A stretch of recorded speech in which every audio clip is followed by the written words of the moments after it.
Papa, maman, notre séjour aux Philippines arrive à sa fin. Et comme diraient nos amis canadiens rencontrés ici, on est correct, on va bien. Les Philippines. Je voulais absolument fêter mes 30 ans ici, et je peux dire que je vais m'en souvenir. Laissez-moi vous raconter un petit peu notre voyage.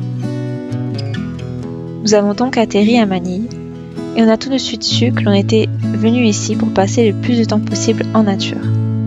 La ville ne donne pas du tout envie. C'est très bruyant, pollué, et ça n'avait pas l'air très sûr. Nous avons donc passé la journée dans la partie intramuros de la ville pour en apprendre plus sur l'histoire du pays, et notamment l'occupation espagnole.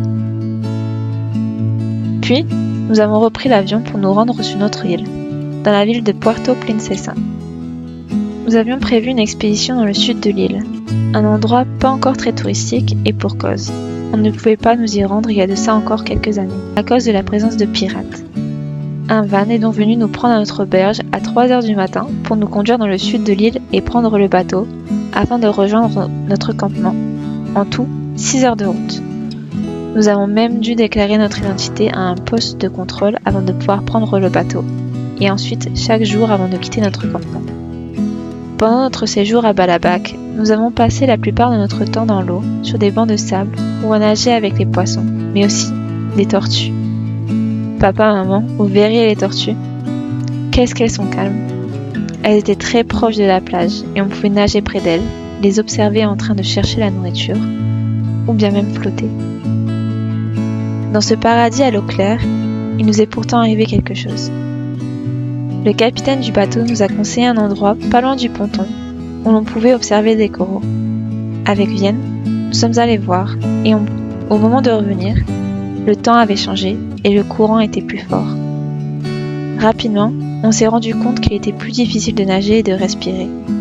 Et je peux vous dire que j'ai essayé toutes les techniques que je connaissais pour m'en sortir. Déjà, ne pas paniquer et ensuite me mettre sur le dos. Mais les vagues commençaient à recouvrir mon visage.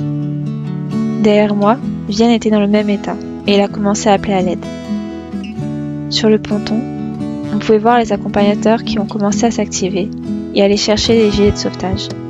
Ils ont sauté à l'eau pour nous aider, et comme je vous ai dit, nous étions pas loin, à peine 5 mètres. À ce moment, j'ai su qu'on en était sauvés.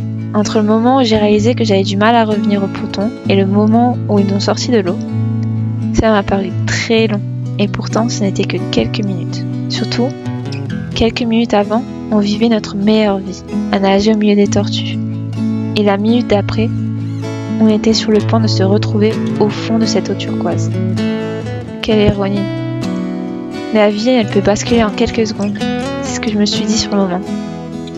Et que, à quelques jours près, je n'allais finalement pas pouvoir fêter mes 30 ans. Pourtant, juste après, cela m'a réconforté dans ma décision d'être partie. L'importance de profiter, de faire ce qui nous fait plaisir dans la vie. Bien sûr, on a vraiment eu peur, et vous pouvez nous croire que l'on a porté notre gilet de sauvetage partout après cela, même quand personne d'autre ne le faisait ou nous conseillait de le mettre. Et c'est le rappel que j'aimerais faire ici. Allez aux Philippines, faites de la plongée, nagez avec les tortues. Ne prenez pas ça comme excuse pour rester à la maison et se dire on est plus en sécurité ici. Et surtout, ne sous-estimez pas la nature. On s'est rendu compte après cela que jamais on nous a dit de porter nos gilets pour aller dans l'eau. J'ai l'impression qu'ils considéraient plutôt cela comme étant de notre responsabilité, que ce soit dans cette expédition ou dans d'autres, dans ce pays ou dans d'autres pays aussi. C'était à nous de prendre cette décision et qu'ils n'étaient pas là pour nous materner en quelque sorte. Je dis pas que forcément c'est une bonne chose, mais ils ont aussi raison. C'était à nous aussi d'y penser. Bref. Pour pas que ce trauma reste et ne nous gâche notre voyage, nous sommes retournés dans l'eau juste après le repas. C'est comme quand on tombe de vélo, il faut remonter tout de suite. Nous avons donc commencé par rester là où on avait pied et avec le gilet.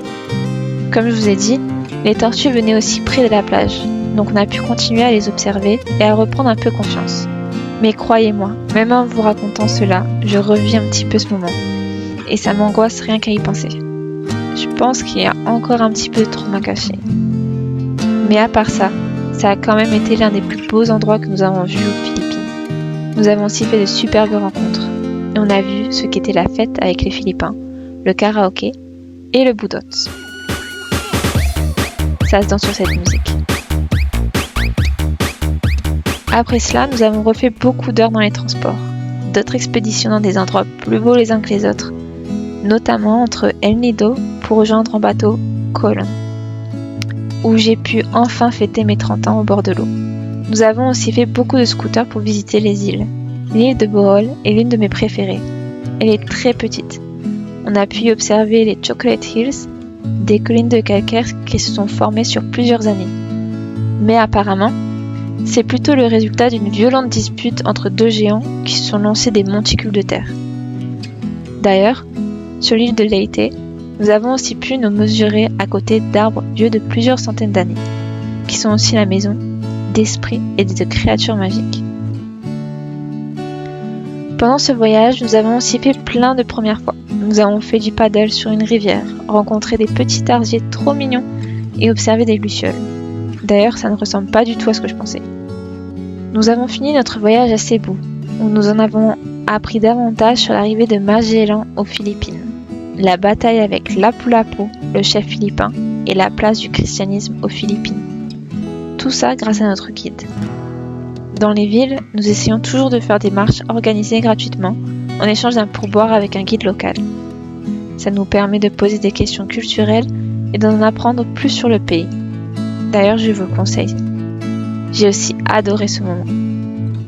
Bon, on s'en va au cinéma maintenant. L'avantage ici est que la place est vraiment pas chère et les films sont en version originale. Donc c'est super pratique. À bientôt au Vietnam!